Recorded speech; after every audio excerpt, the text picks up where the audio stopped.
Bem-vindos a mais um episódio do podcast Feminismos e Subjetividade, uma conversa entre direito e psicologia. Eu sou Thaís Seguesi, tô aqui como sempre com a minha mãe, a Simone Seguesi, e hoje a gente vai falar um pouquinho sobre masculinidades. A gente quer trazer a ideia do machismo estrutural, que não é algo natural, a gente foi construindo ao longo da história essa estrutura que a gente vive hoje, de uma forma um pouquinho diferente. Aqui nos episódios a gente foi olhando sempre para o sofrimento da mulher dentro dessa estrutura social. E hoje a gente queria ampliar para o sofrimento dos homens dentro dessa estrutura social. Então a gente sabe que os homens sofrem muito também com o machismo. E hoje a gente quer falar sobre isso. E a gente não podia deixar de chamar o Hélio Hintz, psicanalista, educador, filósofo, coordenador do Observatório da Diversidade e autor de diversos livros, entre eles 2 que ele trouxe pra gente hoje. Muito legais, um eu já li, o outro a gente acabou de ganhar, então tá fechadinho, mas vamos ler e também vamos deixar na descrição, né, mãe? Sim. Seja muito bem-vindo, Hélio, e muito obrigada por estar aqui com a gente. Eu que agradeço a oportunidade de dialogar com vocês e de estar aqui no podcast para também falar com outras pessoas, né? Sim. É bacana. Delícia! Oi, pessoal! Hoje nós vamos ter um papo diferente aqui. Vamos lá. Como vamos começar? Primeiro, relembrando um pouquinho o que é esse machismo estrutural, do que a gente está falando quando a gente fala do machismo estrutural? Legal. Bom, eu escrevi aqui nesse livro, que é fruto do meu pós-doutorado, no qual eu procurei estudar o fenômeno do machismo a partir da linguagem, né? Então, são vários os vieses que nós poderíamos escolher para falar do machismo. Eu escolhi a linguagem porque no meu doutorado eu já havia estudado o racismo a partir do discurso da mídia, por exemplo. E aí eu consegui, assim, avançar no meu estudo, penso eu, coloquei a minha teoria à prova aí em vários lugares há 2, 3 anos já, brigando e aprendendo muito no caminho, pensando no machismo estrutural. Por que eu disse estrutural? Porque ele é um fenômeno que coordena a tessitura social de uma maneira a fazer uma justificativa. Eu gostaria de explicar aqui que é de que aquilo que é masculino é superior àquilo que é feminino. Aí notem que eu não falei aquilo que é do homem é superior àquilo que é da mulher. Mas o masculino se plasma naquilo que se chama de homem e o feminino se plasma naquilo que se chama de mulher. Estou falando da ideia desse machismo estrutural. Então, ela configura a sociedade de uma maneira a atravessar o tecido social em todas as suas dinâmicas, jurídicas, sociais, econômicas, nas dinâmicas da saúde, do Estado, do mercado. Onde a gente pensar, nós vamos encontrar essa estrutura. Bom, se eu falei que é do masculino sobre o feminino, nós já vamos ter um desdobramento, que é a opressão do homem sobre a mulher. Mas não paramos aí, porque hoje nós conseguimos enxergar uma série de outros arranjos que são normatizados, né? A heterossexualidade, a cis-heterossexualidade, a heteronormatividade, dizendo da relação heterossexual como sendo a relação humana, é uma construção social. Mais do que diferenciar, eu vou ser muito simplista aqui, homens de mulheres, e eu estou não colocando nesse momento todos os demais gêneros que surgem para a nossa visão, porque sempre existiram, ela não só separa homens e mulheres, mas hierarquiza. E o machismo segue abrindo esse espaço, que acho que é o tema de hoje para a gente falar, porque o masculino instalado num corpo feminino é aberração. O feminino instalado num corpo masculino é aberração. Eu uso essa palavra e depois eu explico por quê. A ideia de que um homem, para ser homem, ele deve cumprir certas coisas, o coloca numa imagem social de superioridade, segundo o machismo. Agora, qual é o custo para ele manter essa posição? Acho que é disso que se trata a conversa de hoje. Toda essa pressão que os homens também vão sofrendo por conta dessas questões que foram sendo postas, né? Que a gente mesmo foi criando ao longo do tempo. Sim. Fala você. Não, o que eu tava pensando era que pra gente conseguir traduzir essa nossa preocupação para a fala de hoje, a gente podia pensar que a história, a cultura, ela foi sendo produzida. Mas essa história, essa cultura que a gente lembra, nós, de 100, 200 anos para cá, é aquela cultura de a hora que a mulher tá grávida, você já tem uma expectativa sobre aquele ser e sobre como aquele ser tem que ser. Então isso foi se agravando de tal forma que hoje nós temos a revelação do sexo da criança e a hora que a bexiga estoura, ou a bexiga sai poeira, sei lá o que, pó azul ou pó rosa. E aí, a partir desse minuto, e aquele neném ainda tá na barriga da mãe, nós já temos uma expectativa sobre como aquela criança vai ser. Isso sempre aconteceu, né, Hélio? Eu acho que os pais, tá grávida de um filho homem, um filho varão, e... Não, até antes, acho, quando tinha rei, né? Então, não nasceu o meu filho homem, o que eu vou fazer? Porque agora eu não tenho pra quem passar. E aí começa a fazer um enxoval se é menina e né? Então, eu acho que é disso que a gente tá falando. O quanto a sociedade já coloca na gente um carimbo, e quando você diz que a aberração quando você contraria, é justamente isso, porque não é só o pai e a mãe que estão incomodados quando você sai daquele expectativa. Todo mundo está incomodado. Todo mundo tem uma surpresa naquele encontro com a tua subjetividade, que muitas vezes deveria ser só tua mesmo, né? Você deveria só você decidir por si. Mas tem uma sociedade, uma estrutura imensa, enorme atrás de você que causa essa dor que a gente queria entender. Que a gente também vai se deixando levar, né? Pelas pressões, pelos desejos desses todo mundo. A gente não só vai se deixando levar, como a gente é constituído por esse discurso. Então, eu queria também já trazer uma outra ideia, que é parte do título do livro, que é a ideia de desnaturalização. Todo o meu esforço como educador, como psicanalista, como escritor, como tudo isso que você falou aí, pesquisador, etc., é o esforço de desnaturalizar ideias construídas. E por que desnaturalizar? Porque é o ataque àquelas ideias que são construídas há tanto tempo que elas passam a ocupar um status de natureza. Então, nada mais antinatural do que o machismo. Nada mais antinatural do que o racismo e todos os preceitos racistas e machistas. Todo o discurso que estrutura essas duas ideias. Falou menino, menina. Menino e menina são dois significantes que trazem consigo uma tabela de obrigações. O azul e o rosa só servem aqui de um cartaz pra gente botar os dois cartazes aqui. Meninos devem ser plá, plá, plá, meninas devem ser plá, plá. Se a gente seguir essa pista hoje, a gente vai conseguir fazer muitas coisas interessantes.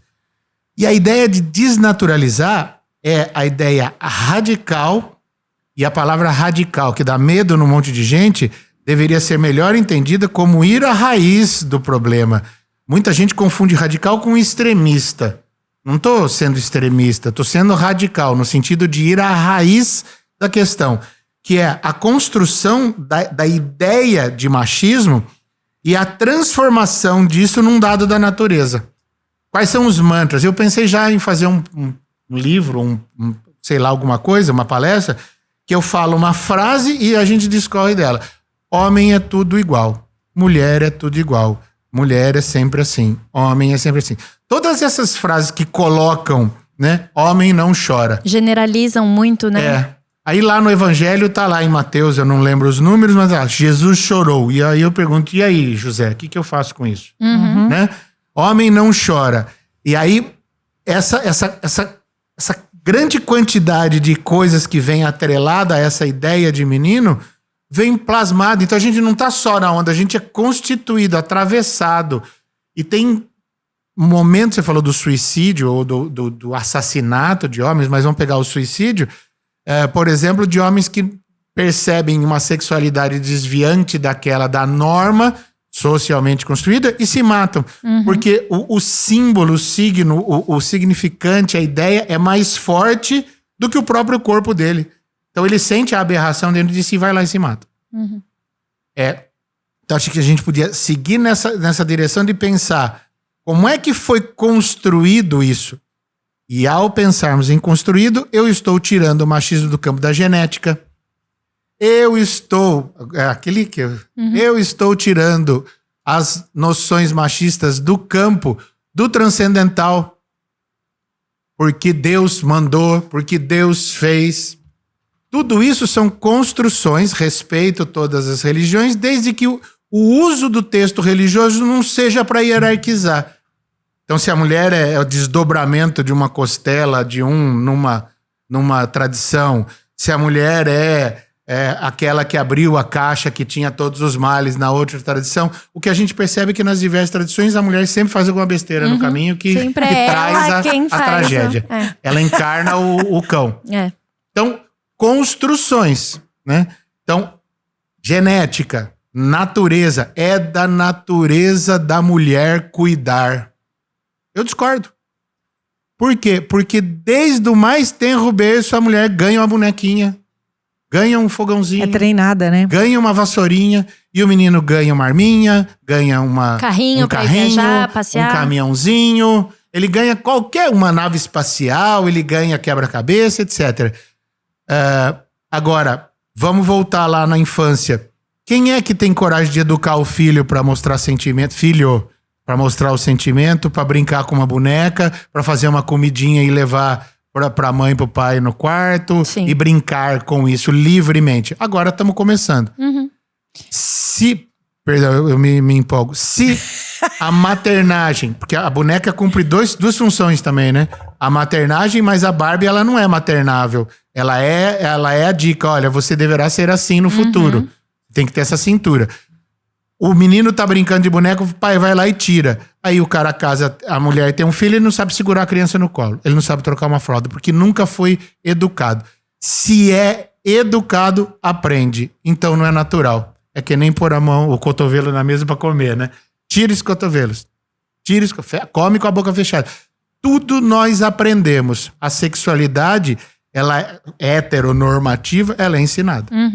E eu tava pensando, quando você falou dessas aberrações, né, da gente até ficar preocupado, que não precisa ser algo gigantesco. Por exemplo, eu me entendo trans pra eu ter esse sentimento. Às vezes é uma mínima coisa, né? Por exemplo, eu não gosto de usar roupa muito justa e salto alto, eu não uso. E isso eu lembro que em algum momento virou, será que eu sou lésbica? Será que isso, eu não querer usar salto, né? Então, o quanto é delicadinho, é mínimo, e a gente não vai percebendo na nossa vida, né? Por isso que eu acho que é importante a gente parar pra olhar pra tudo isso. Pra gente tentar entender que eu nunca, conscientemente, parei pra pensar se salto era coisa de menina e tênis era coisa de menino, né? Mas em algum momento da minha vida isso apareceu. Isso me incomodou, né? E eu fui me questionar e fui tentar entender o que isso significava. E aí a gente vai estudando e vai entendendo que não tem nada a ver, né? Mas e as pessoas que não estudam, que não se deparam com isso e acham que realmente o homem não pode chorar, né? Eu tive um evento que ficou muito marcante pra mim, que a minha avó tá muito doentinha, a mãe do meu pai, e eu fui com meu pai no hospital encontrar com ela. E aí, a hora que eu cheguei, eu falei pra ele, e aí, papa, como que você tá? Né? Sua mãe tá morrendo, alguma coisa tá... Ele me respondeu, eu já sabia que seria assim. Eu falei, tudo bem, papa, mas por mais que você soubesse, não traz um sofrimento? Você não tá triste? Você não tá preocupado? Você não tá nervoso? Não, eu já sabia que seria assim. Porque não pode nem se permitir entrar em contato com esse sofrimento, né? Porque ele tinha que ser forte ali naquele momento, segundo ele, na ideia dele, né?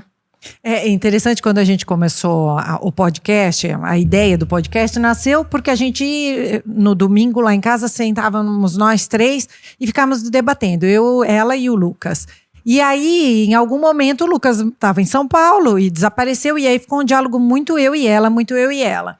Então a gente ia montando, e uma falava, outra... E aí a gente percebeu que estava faltando aquela voz, né? Do menino, do homem, do outro lado daquela situação. E há um mês e pouco, o Lucas tem ficado na minha casa, então ele escuta a nossa preparação do podcast e a gente vai falando, eu mando áudio, como eu fiz com você, mando áudio para ela devolve e tal, e ele presta atenção e de vez em quando ele aparece e fala... Sobre o podcast, quero dar um palpite. E aí ele dá o palpite. Então hoje ele ouviu os nossos áudios e ele falou assim, eu não entendo por que os homens têm tanto incômodo com essa nova mulher, porque conforme o machismo, a estrutura patriarcal for caindo, o homem vai se sentindo beneficiado indiretamente. Por quê? Porque realmente o homem é muito sobrecarregado. É sobrecarregado com a parte financeira da casa, é sobrecarregado com essa questão emocional de você segura a tua onda aí, porque quem vai se desestruturar e chorar e ter chilique é a mulher, não é o marido, não. Porque se o teu marido para e cai lá chorando, você vai falar, né? Levanta aí, meu amigo, que a gente precisa da tua força. Vai que você tem que trabalhar, colocar dinheiro nessa casa. Força. Então, a sociedade cobra essas... Então, ele até falou, eu não preciso mais pagar metade da conta, eu não preciso mais ficar sem ver meus filhos, porque a preocupação dele, quando ele tiver filhos, é que ele possa acompanhar as crianças, levar na escola, assistir uma reunião de pais, ele quer fazer isso. Mas se ele tiver que pagar as contas de todo mundo, será que ele vai poder? Será que ele vai ter? Porque ele até falou, o meu avô, por exemplo, tinha que ter 3 empregos, porque o pai da Thaís tem mais 3 irmãos. Então o meu sogro pagava a conta da casa toda. Meu pai também. Mas era, né, sobrecarga para ele. Então ele tinha pouco tempo com os filhos. Você concorda com isso? Que se a gente abrir essa sociedade para essa mulher entrar e também dividir tudo, inclusive dores e medos e dinheiro... Eu acho que é para essa mulher entrar e para esse homem sair. Né? Sim. Essa mulher entrar desse jeito novo e esse homem poder sair nessa nova formulação. Sim, também de se ela pode trabalhar, eu também posso chorar. Sim. Será que a mulher espera mesmo? Exato. Que interessante. Que interessante ouvir vocês duas, porque eu penso o seguinte, isso para mim é uma das teses centrais do que eu tenho elaborado hoje. Bom, primeiro, o homem está apavorado. O homem tem medo. Mas o homem não pode ter medo, então ele tem que esconder esse medo e às vezes, muitas vezes, atrás de violência. Né? Ele pode tomar a pílula vermelha e ficar aí, né, muito louco, assim, né? Porque esses caras são muito loucos. Desculpa os pé de pio. Gente, super acha ok. Pode falar, vocês passam vergonha. O homem tem medo, basicamente tem medo. Então vamos pôr essa dupla questão, que de novo, acho que é importante a gente ressaltar que hoje nós estamos falando de 2 gêneros específicos, tem um recorte esse programa. Sim. Homens e mulheres. Nós não estamos abordando a comunidade LGBTQIANP+, e depois a gente fala sobre gênero e corpo, né? Por quê? Porque pegando homens e mulheres, ao mesmo tempo em que nós estamos fazendo um movimento, nós, sociedade parcela crítica, que está lutando para isso, de emancipação da mulher se libertar dessas amarras, e a amarra financeira é uma poderosa amarra. Sim. A amarra financeira é uma poderosa amarra, e a amarra da culpa é uma poderosa amarra. Depois vocês me resgatem essa palavra. Sim. A amarra financeira e a mulher ir para frente, ao mesmo tempo em que nós estamos dizendo, mulher, seja forte, né? E a sociedade e o feminismo, alguns feminismos estão lutando por essa equidade, que eu acho que é o ponto central do feminismo para mim, é a equidade, e não um virar de mesa para uma outra dominação qualquer que seja. Esse vai para frente, ao mesmo tempo nós estamos tentando dizer para o homem, cara, relaxa, solta, deixa o medo vir, e assume que você tem medo, que você também é frágil. Só que o desafio da mulher é pegar e botar lá e ir lá fazer tal. Essa é a luta. O do homem é igualmente difícil para fazer, porque o homem vai ter que lutar contra aquilo que é o seu cartaz, dizer sou homem, mas o cartaz é o opressor. Então, quanto mais eu afirmo a minha masculinidade, mais oprimido eu sou. E não estou, por favor, passando pano para homem, falando, não, os homens estão sofrendo e por isso. Não, usamos da maneira mais equivocada possível essa forma de dominação com as mulheres. Mas no interior do homem, o desafio imenso é, cara, você pode ser frágil. Só que o momento em que o homem conseguir dizer para si mesmo, que é essa abertura que vocês estão falando, também sou frágil, ele perde a chancela de homem. Ele tem medo disso. Sim. Não vou ser tão homem quanto eu quero. E aí, galera, neste mundão louco, a gente eu elenco aqui 20 canais de mulheres dizendo, olha, não dê louça pro teu marido lavar, porque vai despertar a energia feminina dele e você vai comprometer a cama com isso. Né? Acorda. Por isso, desnaturalizar. Sim. Desnaturalizar. Você quer um homem que possa ser educado, começa com a criança. Talvez a educação das crianças, eu tenho uma pergunta que para mim é básica. Você, pai, mãe, tio, tia, avô, responsável pela educação de uma criança, em que momento nós diferenciamos uma criança da outra? E eu vou dizer, talvez o primeiro, tem uma pesquisa que mostrou isso. O primeiro lugar onde diferencia é o olhar para um bebê menina é mais terno do que para um bebê menino, por parte dos homens, por exemplo. Pequena vinheta de bar que eu tenho uma metodologia que eu fico escutando conversa alheia. Adoro. Para poder captar material pela ciência. Pode, né? Pra ciência pode, não é fofoca. Não é fofoca, é hipótese. Isso. Né? Estava eu no botequinho na esquina comendo um lanche e cena, né? Vovó com o netinho no colo. Então, tchau, tchau, beijo, beijo, beijo. Ela pega, projeta o netinho e fala, beijo, vovô. O vovô empurra a criança e diz, não beije homem. Então você já vê que ali no mais tenro beijo ele já vai ter uma influência. O que é esse não beije homem? Porque este vovô jamais foi beijado por um homem. Ou seja, não teve afeto do pai, não teve um tratamento de carinho que permitisse que ele flexibilizasse. Vamos nas escolas, recreio de escola, as meninas estão sentadas no banco conversando, uma deita a cabeça no colo da outra. E os moleques estão lá correndo, um passando a mão na bunda do outro. Eles têm um desejo louco de poder, afeto. Afeto o que é? Porrada. Uhum. Eu brinco, né? Ô Hélio, até porque a única forma do filho ter contato físico com o pai é nas lutinhas. Através de lutinhas. É aquelas lutinhas que eles fazem. Se não é através do futebol ou através de algum esporte. Que é o carinho que ele consegue ter daquele corpo. Sim. Né? Eu vi, as pessoas me encaminham muita coisa. E um cara me encaminhou um vídeo que era um pai grandão, fortão, machão, e 2 meninos que brigavam com ele. E ele, com o braço, ele jogava o menino no chão, o outro ele passava a perna, ele empurrava, o menino caía, e ele dava risada. Os dois não conseguiam. Ele tava batendo nos dois, e ele falava, me ataquem, e ele jogava. É um treinamento espartano quase, né? Pra virar um menino de Esparta, um 300. Né? Que você realmente não pode ter sentimento, porque você tem que ir lá fora e matar milhões. Exato. Né? E se eu ficar chorando, realmente essa luta não vai dar certo. Então lá talvez fosse interessante. Meninas, vamos cuidar com as emoções, porque a gente tem que matar o leão. Sim. Né? Pode ficar com dó do Agora leãozinho. hoje a gente já não tem mais que matar leão. Mas que devia rolar uns pega na linha de frente ali entre eles mesmo, não, né? E os gregos, os atenienses eram muito mais liberais do que isso, mas a homossexualidade na cultura grega era patente. Sim. Então, veja que interessante, não tem esse problema. Tanto é que homossexualidade, a palavra homossexual surge antes da palavra heterossexual. 1800 e alguma coisa. Uma e logo depois vem a outra. Falar que a cultura grega era homossexual é usar uma palavra contemporânea para explicar uma outra cultura, que também é um problema. Mas a relação amorosa, afetiva e sexual entre homens era não só permitida, era incentivada, era um status social.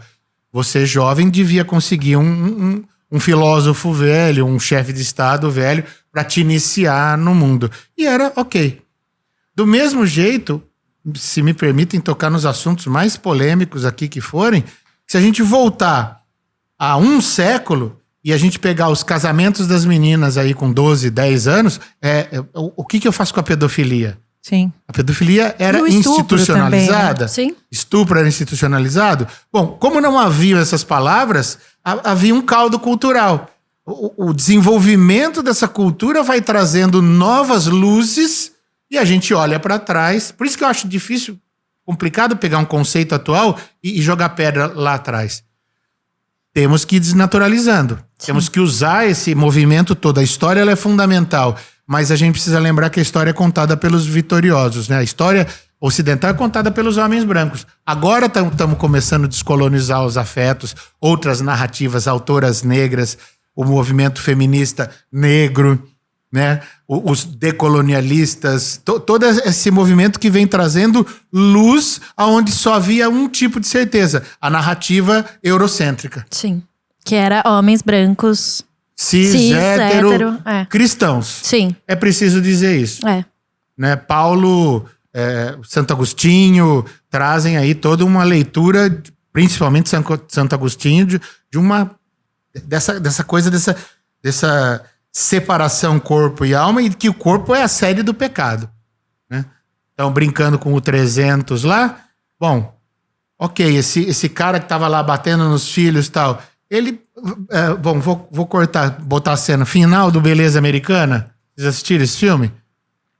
Né? Sem spoiler, mas ele tem um final surpreendente. Assistam, que vocês vão ver do que nós estamos falando, né? Esse homem que é agressivo, que é expansivo territorialmente, que quer dominar, pode ser que ele guarde fragilidade. Pode ser, não. Ele guarda fragilidades. É isso. Talvez ele nem saiba mais onde. É isso. Eu acho que hoje esses homens estão tão presos. Claro que cada vez um pouquinho menos, eu acho, né? Porque também tem homens que escutam a gente, que vão estudar, que vão tentar encontrar, porque já estão percebendo esses incômodos que estão aparecendo por eu não poder sofrer, por eu não me permitir sofrer e sentir.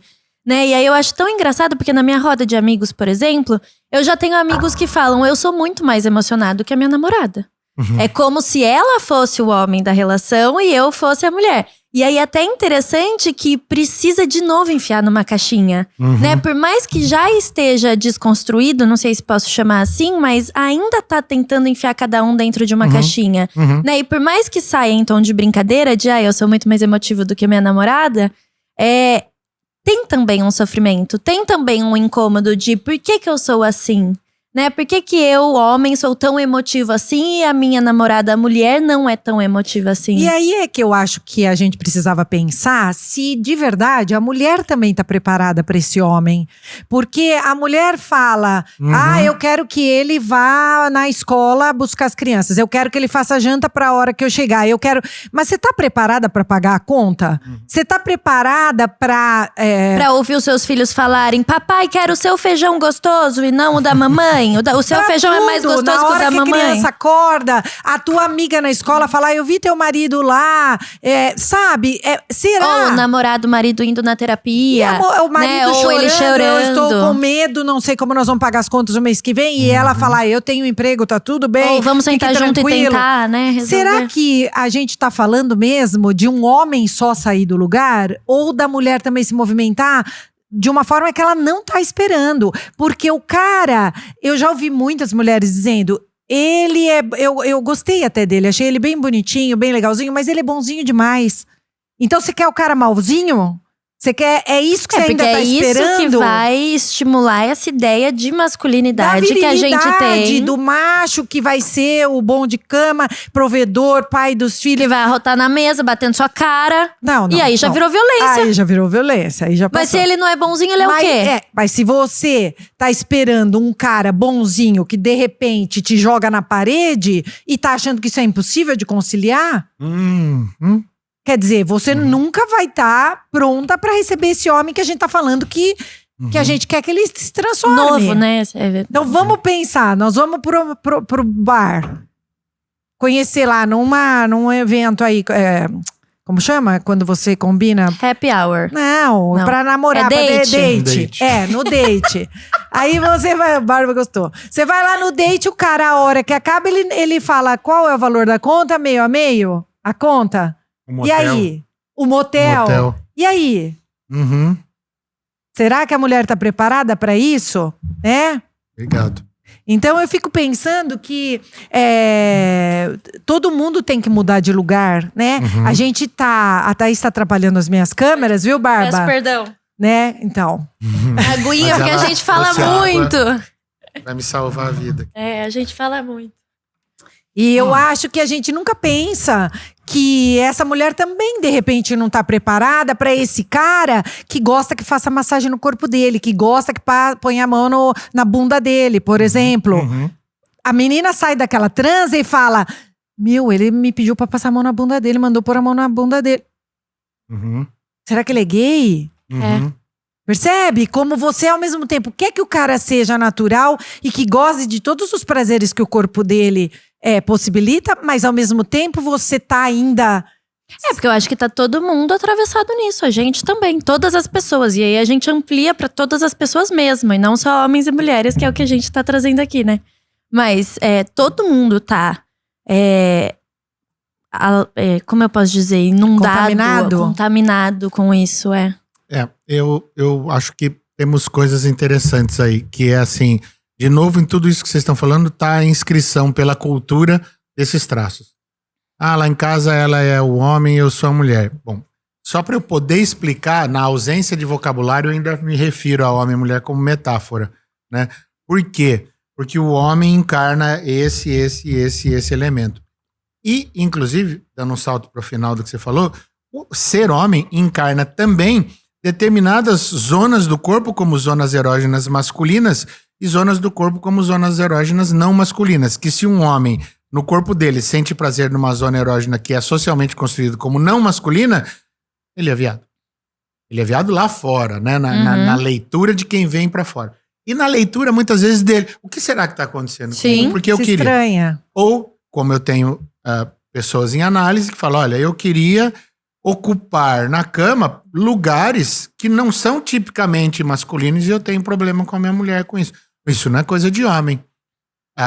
Coisa de homem é um dos mantras, né? Coisa de homem tá nessa tabela. Coisa de homem é uma ideia que há uma coisa que é do homem que veio com o DNA dele. Sim. É uma coisa que é do homem que Deus pôs nele. Que é natural, né? Agora, bom, talvez eu arrume mais encrenca ainda aqui, mas assim... Aqui é open encrenca, fica à vontade. Open encrenca. Que aí é um problema meu mesmo, né? O podcast é um lugar aqui aberto pra gente falar, mas é o meu problema com os discursos do sagrado. O sagrado feminino, o sagrado masculino. Então quem diz que no meu corpo não tem sagrados femininos? Né? Porque o que é feminino, e se for sagrado, separado, tem uma essência. Não dá pra gente, na discussão política do machismo, encarar a ideia de essência.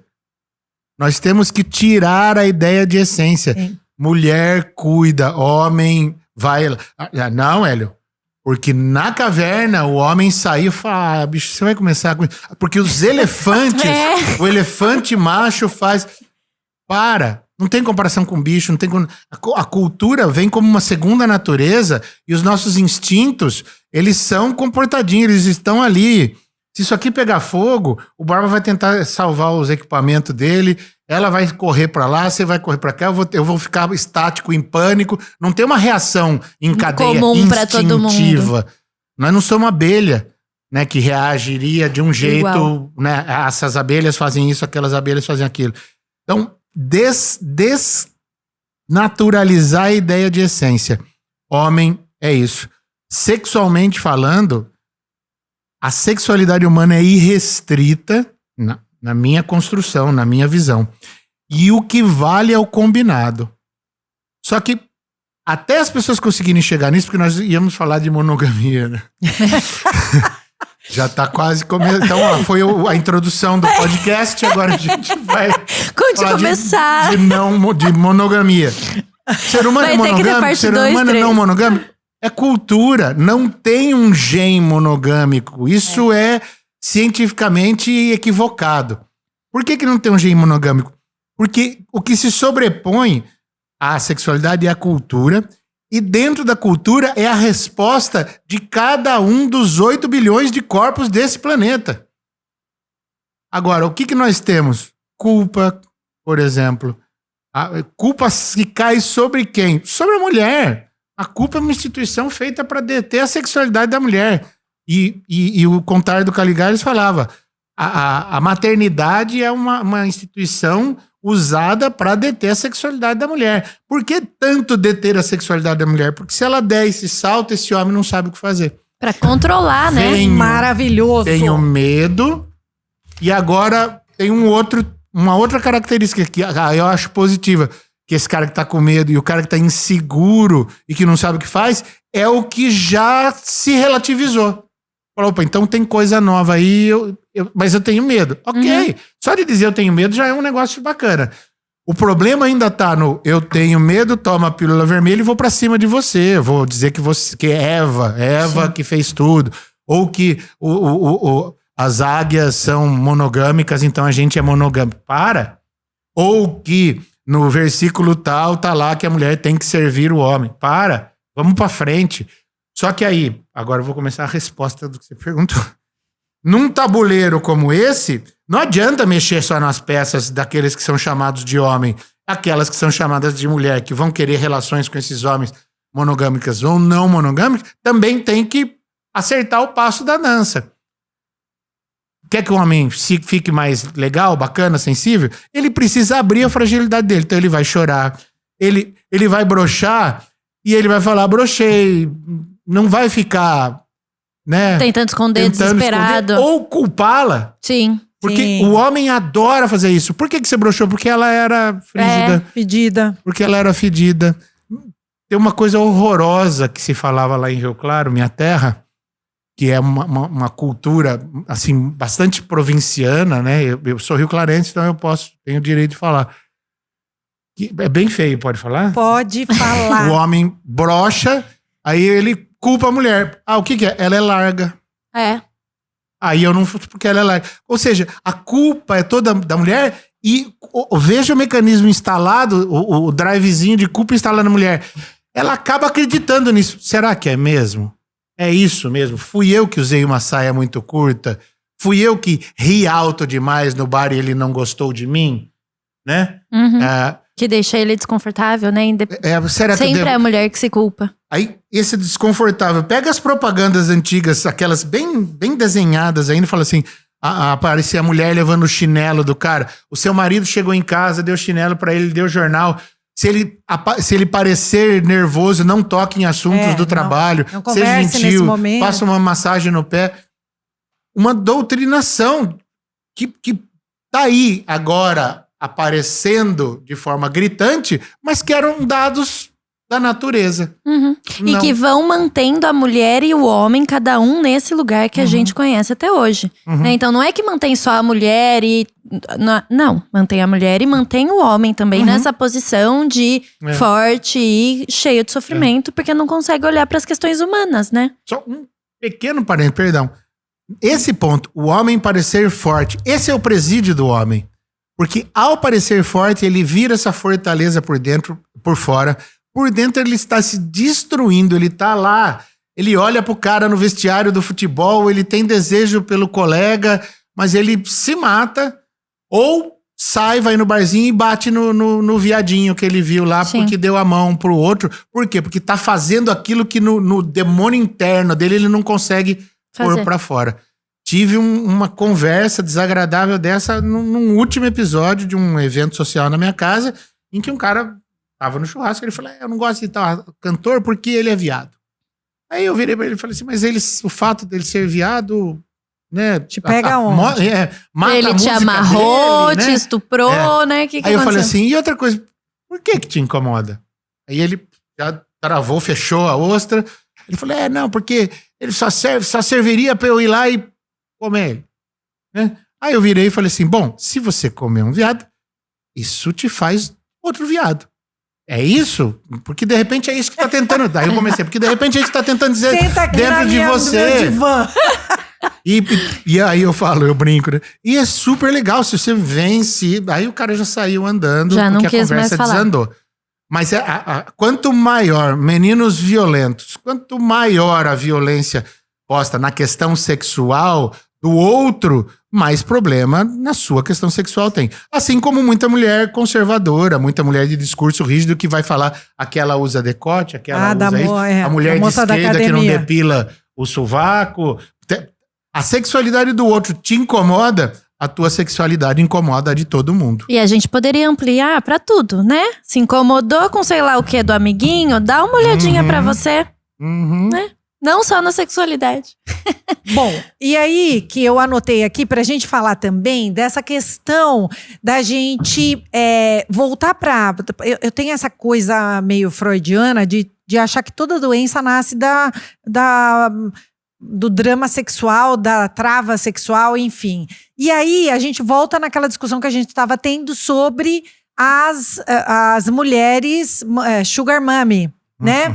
E o quanto, quando você olha para uma mulher que é poderosa a ponto de comprar sexo com um rapaz e saber que tá comprando sexo com um rapaz, isso incomoda demais as outras mulheres também, né? Então a gente estava discutindo nos bastidores, antes, na preparação do nosso podcast, a gente estava falando exatamente aonde é que incomoda. É uma mulher mais velha demonstrar que tem interesse sexual, porque de repente a cultura também entende que a mulher a partir dos 50 não quer mais transar, não tem tesão por nada.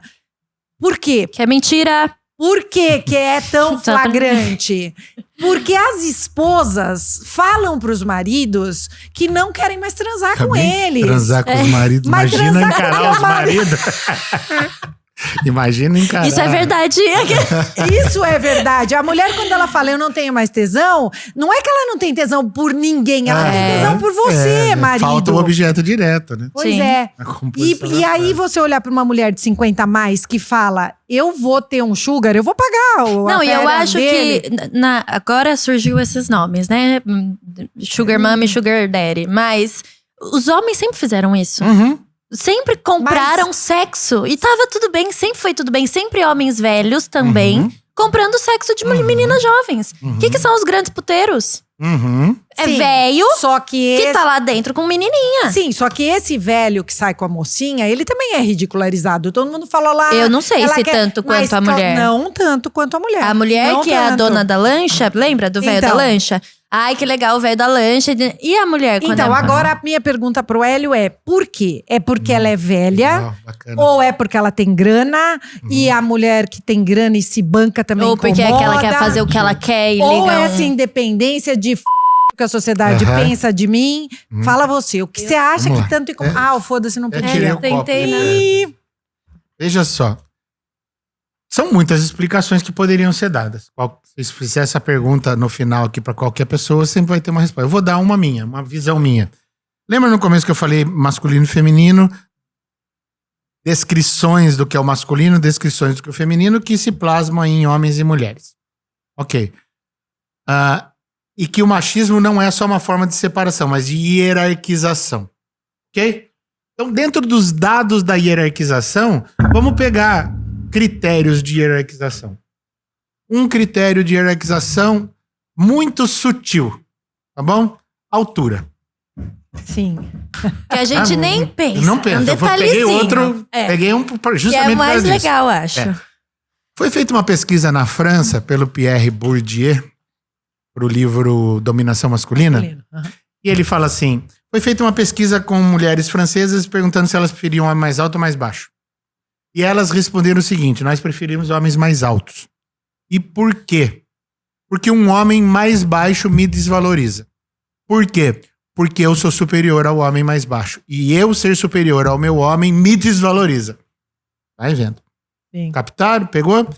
Uma mulher que é mais alta que um homem evita um homem mais baixo porque ela ser mais alta coloca ela como superior. Então, a altura, superioridade. Idade. Mais velho, superior. Só que superior quando é plasmado no corpo do homem. O homem velho. E vamos colocar um outro dado para pensar em campo do Bourdieu, que é a ideia dele ir organizando a posição das pessoas na sociedade. Velho e com dinheiro. Que o velho que tem uma lancha, ele tem uma beleza maior do que o velho que empurra o carrinho do livro. Pode ser o mesmo velho, tá, gente? Mas se ele tem uma lancha… Uma vez uma pessoa falou pra mim que o Ronaldinho Gaúcho tinha uma beleza exótica. Eu falei, sim, eu concordo com você, né? A beleza dele é exótica, a beleza dele né? é do imposto de renda. Altura, ok. Idade, ok. Dinheiro, poder financeiro, ok. Tudo isso são critérios para classificação. Então, um homem velho tendo uma menina nova e bancando essa menina nova, tá tudo dentro do critério. Não tem o que falar. Não fugiu Só da vai pirâmide. reclamar o feminista que tá querendo arrumar encrenca. Tudo isso são expressões. Inverte. A mulher tem a lancha, a mulher tem a grana e ela paga o menino pra ser o coisa. O critério de hierarquização subverteu. E essa mulher ameaça o uso do critério que era natural para o homem. Então, a sexualidade da mulher... E aí você falou, muitas mulheres vão olhar e falar, mas isso é um absurdo. Por que isso é um absurdo? Ela ainda não refletiu. Porque rompe com aquilo tudo que eu fui ensinada. Sim. E talvez me coloque numa posição que eu não quero estar. Sim. Que boba que eu fui de estar enfiada nisso, achando que era a única forma de se viver. Então, e assim, falar do sujeito é uma coisa, né? Eu sou psicanalista, então cada sujeito é um sujeito. Nós estamos falando aqui muito mais no campo de algumas leituras sociológicas do que da psicanálise, né? Mas porque o sujeito está no campo do desejo dele, então porque isso vai bater diferente em cada um, Cada né? um vai responder e vai ser... A mesma constituição da cultura sobre cada um produz efeitos em cada um de nós. Mas vamos por esse viés que nós estamos falando.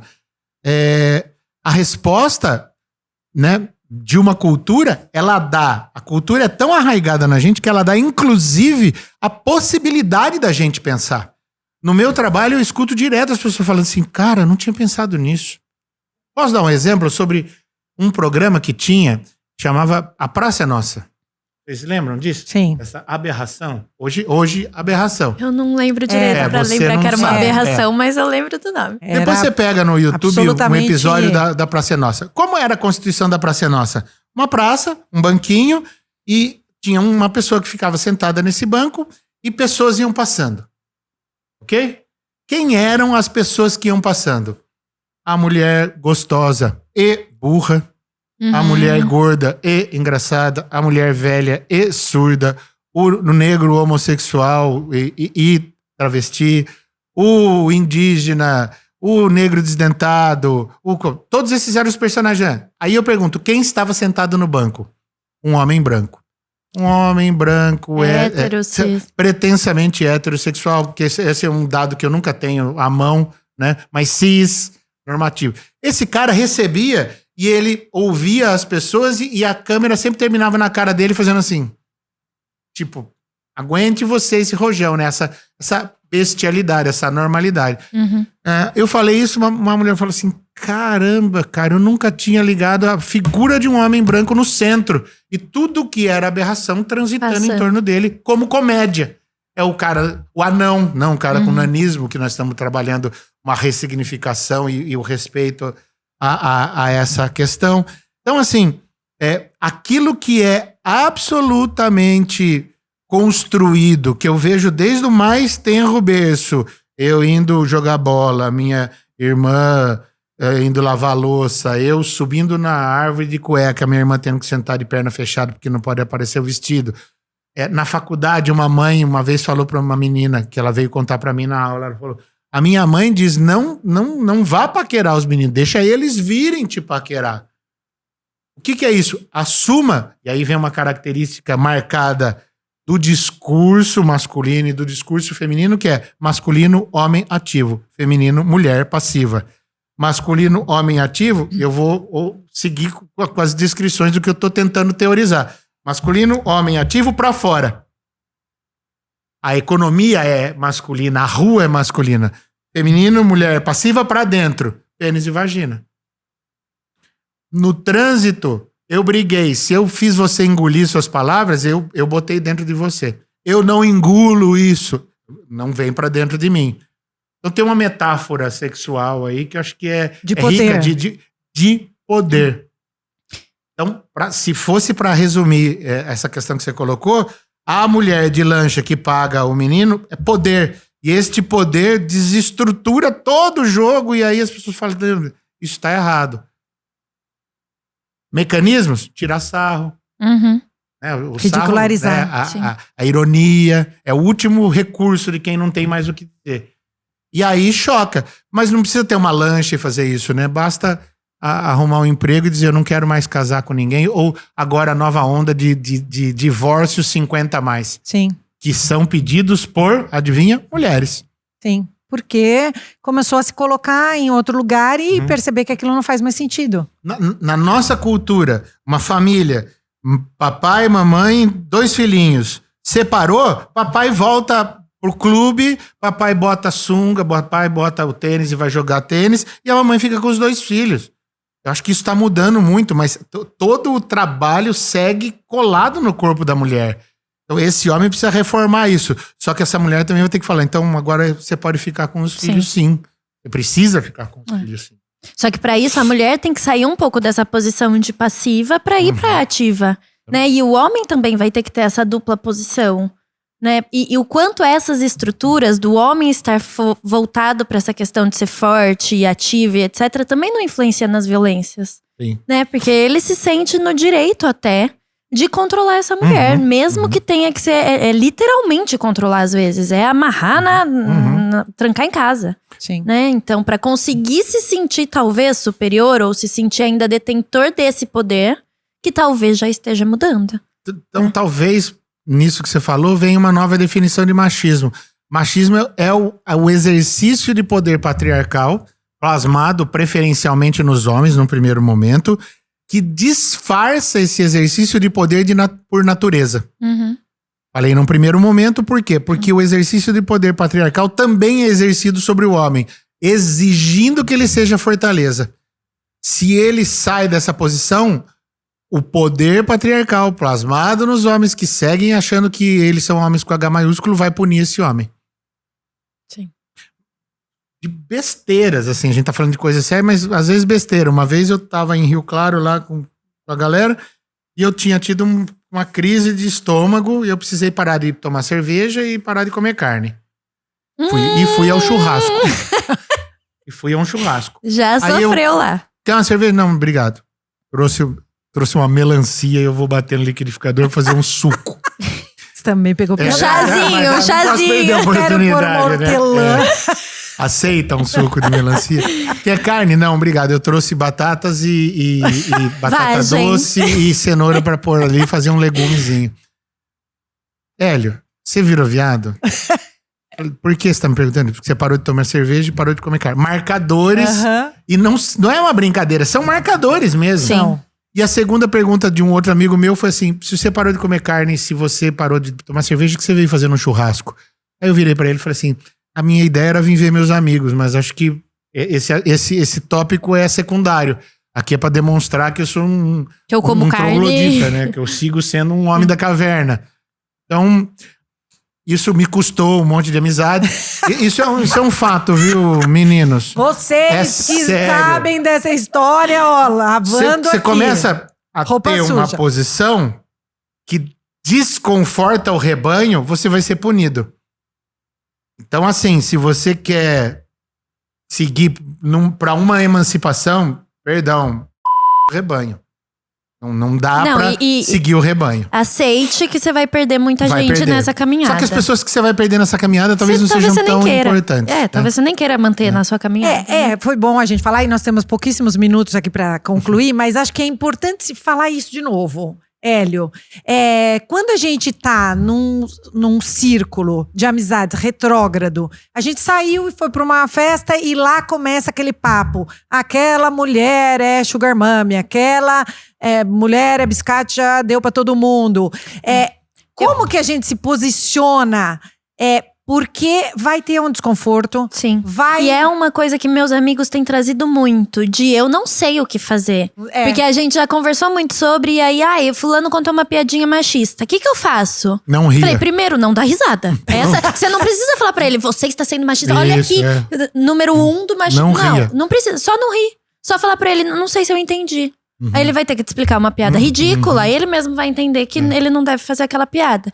Então eu acho que é um ponto muito legal, porque eu sinto que tem muitos homens querendo entrar nessa briga e tentar ser mais humano nesse sentido de poder ter o feminino e o masculino, de poder ter tudo isso, né? Mas que eles estão perdidos. E aí eu faço meio um paralelo com a nossa geração, a minha geração, que teve também esse desconforto de, eu não quero mais ser meus pais, que trabalham e vão ser felizes só depois da aposentadoria, mas eu também não sei como eu posso ser.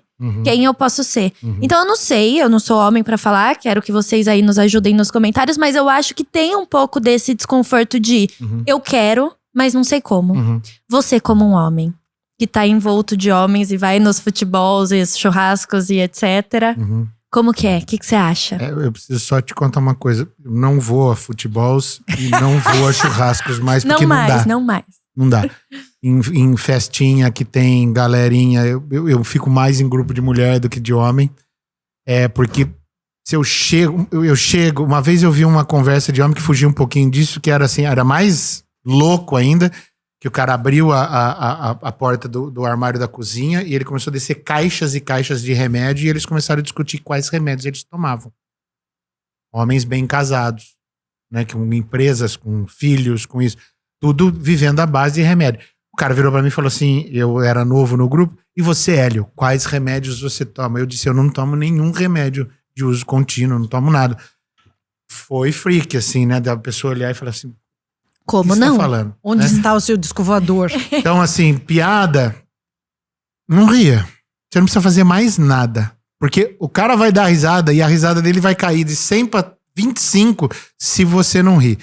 Se o outro que riu, deu aquela risada 75%, ele já vai para trás se ele tiver falando, não entendi, não vi graça, mas eu não preciso sair palestrando. Porque hoje eu penso assim, talvez o cara que fez a piada, ele, se você for palestrar, ele se fecha. Então você perde didaticamente a possibilidade. Até mesmo, me desculpem, mas às vezes eu parei de frequentar um monte de círculos, porque não dá. Não dá, e eu não tenho nada assim, o círculo continua, são pessoas que eu conheço, não estou me hierarquizando, dizendo que eu estou superior, eu só não tenho mais paciência. Então, essa questão. E por que, né, explicando para você, nossa pessoa que escuta e assiste a gente, por que não fazer piada, né? O meu lema é constranja ou constrangedor. De que lado você quer estar? Constranja ou constrangedor. Porque o cara vai falar, pô, que sem graça você fazer isso. E você acha que a sua piada foi engraçada. Que você é o constrangedor. O que tá aquele cara que tá na posição de constrangedor, ele tá usando da posição hierárquica. Só que este cara precisa do complemento direto da piada, que é o riso. Se ninguém ri, desautoriza a piada dele. E ele morre, acaba o combustível dele. E aí começa o movimento. Isso. Né, de mudança. E por que não fazer piada sobre sexualidade, sobre cor de pele, sobre condição cognitiva, eugenia, etc. Porque, Hélio, não dá mais. Hoje qualquer coisa é esse mimimi, essa reclamação que não pode mais. A gente não pode fazer mais nada. Mas para cada piada que não é mais contada, tem alguém que era constrangido que não está mais sendo constrangido. É por esse cara, por essa pessoa, por essa mulher, por esse homem, por essa sexualidade qualquer do imenso arco-íris que existe, ela está menos constrangida. Sim. Então, eu te constranjo para você não constranger ninguém. Além das razões humanitárias, tem também que você vai deixar de ser o tiozão da piada, porque as piadas, elas também envelhecem. Fica chato você falar a mesma coisa sempre. E também porque você pode ser preso. Claro. Né? No então, mundo, não é só porque a gente quer um mundo ideal, você vai ser preso. Você seria preso, mas é que é chato também. Uma piadinha besta que já foi, era do meu pai, do meu avô, e não é mais. Mas acho que piada básico, não ria, esvazia a piada, ou vou pegar mais um copo de cicuta ali e eu já volto, né? Pra você quer um gole? Eu vou pegar uma cervejinha e já volto. Sim. Porque, e aí, se você, talvez não aquele que faz a piada, mas aquele do 75 que caiu pra 10 porque viu que você não riu, colar nele e falar, meio sem noção fazer isso hoje em dia, né? É verdade. Aí você tem um papo bacana. Sim. Agora, posicionar-se, como a mensagem era para os meninos hoje, posicionar-se como homem frente a essas novas demandas, sim, vai exigir de você algum trato aí, alguma resistência, porque você também vai enfrentar violências. Sim, desconfortos, né? Que acho que acontece com a gente também quando a gente quer. Eu lembro que quando eu comecei a estudar o feminismo, eu fui muito, e aí ninguém podia falar nada, eu já queria combater, eu já queria brigar, porque eu achava que era assim. E hoje eu entendo que não, que é isso. Às vezes, se eu rebato muito agressivamente, aquele outro já não vai mais me ouvir, não é isso que a gente quer. Né? Então, eu entendo e vamos junto e vamos tentar trabalhar isso pra gente conseguir ir mudando aos poucos e diminuindo o sofrimento. Né? Porque acho que a nossa ideia aqui foi olhar um pouco pra isso, pra como essa estrutura social causa sofrimento nas pessoas. E hoje a gente quis olhar um pouquinho mais para os homens, né? Para pensar como essa masculinidade e esse machismo estrutural afetam também a saúde mental, física e etc. do homem. Eu acho que a gente vai ter que ter um outro episódio. Eu ficaria mais né? Porque uma hora. tantas coisas a gente falou enquanto a gente tava assim. Puxar metade do que tá escrito aqui. Pois eu falei. a gente não falou de tanta Vamos coisa que eu queria ter eu conto falado. uma piada machista e vocês levantam. E foi, acaba o podcast. Deixa eu só… Posso falar uma coisinha? Rapidinho. Nós falamos aqui sobre a questão do homem e falamos um pouco sobre o sofrimento do homem. Isso não ameniza a violência que o homem perpetra contra a mulher. Isso não ameniza a violência que alguns homens perpetram contra qualquer outra sexualidade construída como não hegemônica e que está em desconstrução essa relação de poder.